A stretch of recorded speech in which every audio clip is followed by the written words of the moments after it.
በእለቱ በባንክ ኤክስ ውስጥ ሁሉም ነገር እንደተለመደው ነበር። ነገር ግን በድንገት ፊታቸውን በጭንብል የተሸፈኑ 3 ሌቦች ባንኩን በረገዱት። የመጀመሪያው ሌባ በፍጥነት ወደ ጥበቃው ተጠግቶ በኃይል በመምታት ራሱን እንዲስት ካደረገው በኋላ በፍጥነት ወደ ገንዘብ መቀበያ ክፍል እየሮጠ ገባ። ለጓደኞቹም ፍጠኑ፣ ሁሉንም ገንዘብ ሰብስቡ በማለት ጮኸ። ሁለተኛው ሌባ ደግሞ ሽጉጡን በመያዝ በባንክ ውስጥ የነበሩ ደንበኞችን እና ሰራተኞችን በሙሉ እጃቸውን ወደ ላይ እንዲያነሱ አዘዘ። በዚህ መሃልም ሶስተኛው ሌባ በቀጥታ ወደ ባንኩ ስራ አስኪያጅ ቢሮ አመራ። ብዙም ሳይቆይ በባንኩ ውስጥ 2 ተከታታይ የተኩስ ድምጾች ተሰሙ። ይህም በሰራተኞችና በደንበኞች መካከል ከፍተኛ ድንጋጤን ፈጠረ። ከጥቂት ቆይታዎችም በኋላ ሶስተኛው ሌባ ከስራ አስኪያጁ ቢሮ ወጥቶ እንሂድ፣ ሩጡ ሩጡ በማለት እየጮኸ ሶስቱም ሌቦች በተፈጠረው ግርግርና ትርምስ ውስጥ ባንኩን ጥለው ከዛ ፈረጠጡ። መርማሪ ማሁልም በአጋጣሚ በቅርብ ርቀት ላይ ስለነበር የጥንቃቄ ጥሪው እንደደረሰው ወዲያውኑ ወደ ባንኩ ደረሰ። ማሁል መጀመሪያ ያገኘው ራሱን ስቶ የነበረውን የጥበቃ ሰራተኛ ነበር። ማሁል ምን ተፈጠረ ሲል ሲጠይቀው ጥበቃውም 3 ሌቦች ወደ ባንኩ ገብተው መመታቱንና ከዚያ በኋላ ራሱን ስለሳተ የሆነውን ነገር አላውቅም ሲል መለሰለት። ከዚያም አንዲት የባንክ ሰራተኛ ወደ ማሁል ቀርባ ሁኔታውን በዝርዝር አስረዳችው። 2 ሌቦች ውጪ ሲቆዩ ሶስተኛው ግን ወደ ስራ አስኪያጁ ቢሮ ገባ።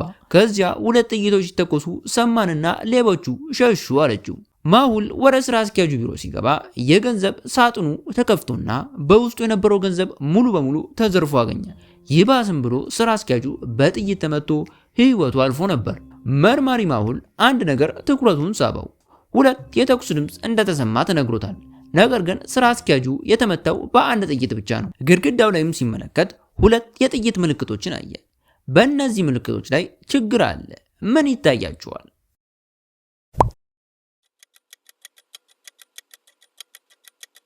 ጥይቶቹ የተተኮሱት ከተለያዩ አቅጣጫ 2 አይነት ነበር። ይህም ማለት በቢሮ ውስጥ ሌላ ሰው ነበር ማለት ነው። ቢሮ 2 መግቢያዎች ያሉት ሲሆን ሌባ በአንዱ በኩል ሌላኛው ደግሞ በሌላ በኩል ሊገቡ እንደሚችሉ ፍንጭ ሰጠው። በዚህም መሃል የጥበቃው ሰራተኛ ተመልሶ ይመጣና ስለ ሌቦቹ ፍንጭ አለኝ። አንደኛው የጆከር ጭንብል አድርጎ ነበር።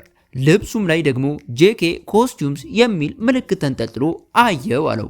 ማሁልም ወዲያውኑ ባንኩን በማሸግ ማንም እንዳይገባና እንዳይወጣ ካደረገ በኋላ ከዚያም በፍጥነት ወደ ጄኬ ኮስቲዩም ልብስ ቤት በመሄድ ባለቤቱን አገኘው።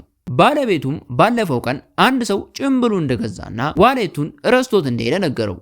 ማሁልም ዋሌቱ ውስጥ የካፌ ደረሰኝ ሲያገኝ ወደ ካፌው ቀጥታ መራ። የካፌው ባለቤትም ደረሰኙን ሲያየው ወዲያውኑ አውቆት ኬቨን የተባለ ቋሚ ደንበኛቸው እንደሆነና አሁን ካፌ ውስጥ ተቀምጦ እንደሆነ አሳየው። ኬቨንም በፍጥነት ማሁልን ሲያየው ሊያመልጥ ቢሞክርም እዛው ተያዘ። ኬቨን ሲጠየቅም አዎ ከዘራፊዎች ውስጥ አንዱ ነበሩ፣ ስራ አስኪያጁ አስፈራርቶኝ ቁልፍ ለመቀበል ወደ ቢሮ ገባው። ነገር ግን ስገባ ሳጥኑ ተከፍቶ ገንዘቡ ጠፍቷል። እኔ እሱን ለማስፈራራት ስሞክር በድንገት የተኩስ ድምፅ ሰማሁ።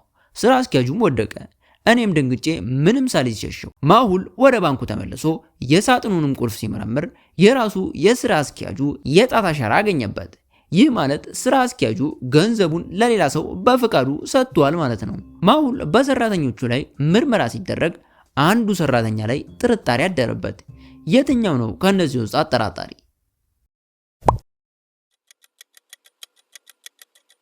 የዚህ ሰራተኛ ሸሚዝ ቀለም በስራ አስኪያጁ ቢሮ ግድግዳ ጋር ካለው ቀለም ጋር ተመሳሳይ ነበር። ሌቦቹ ሲገቡም ይህ ሰራተኛ በቦታው አልነበረም። ሰራተኛውም እዛው ሲያዝ እውነቱን ተናገረ። እሱና ስራ አስኪያጁ ባንኩን አብረው ለመዝረፍ አቅደው ነበር። እሱ ቁም ሳጥን ውስጥ ተደብቆ ሌባው ሲተኩስ እሱም አብሮ ይተኩሳል። ነገር ግን እነሱ ስራ አስኪያጁን ትከሻው ላይ መተው ብሩን ከወሰዱ በኋላ ሌቦች ሰርቀውታል ብለው ሊያስመስሉ ነበር ያሰቡት። ነገር ግን ሌባው ሲተኩስ ስራ አስኪያጁ በመደንገጡ ምክንያት ጥይቱ ሳተና ገደለው። ከዛም ቀጥሎ ገንዘቡን በመስኮት በኩል ወደ ውጪ እንደወረወረው ሲናገር ሌላ ተባባሪ ሊቀበለው እንደነበረው ተናገረ። ማሁልም ወደ ውጪ ወጥቶ የመኪና ጎማ ምልክቶችን በመከተል አንድ ሰው ያዘ።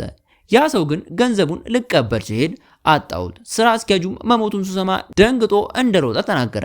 በመጨረሻም ግን መርማሪ ማሁል እውነተኛውን አጭበርባሪ ማን እንደሆነ ደረሰበት። እሱም ማን እንደሆነ መገመት ትችላላችሁ? አዎ የጥበቃው ሰራተኛው ነበር። ጥበቃው ራሴን ስቼ ነበር ቢልም ሌባው ላይ ያለውን ትንሽ ምልክት ግን ለማየት እንዴት ቻለ?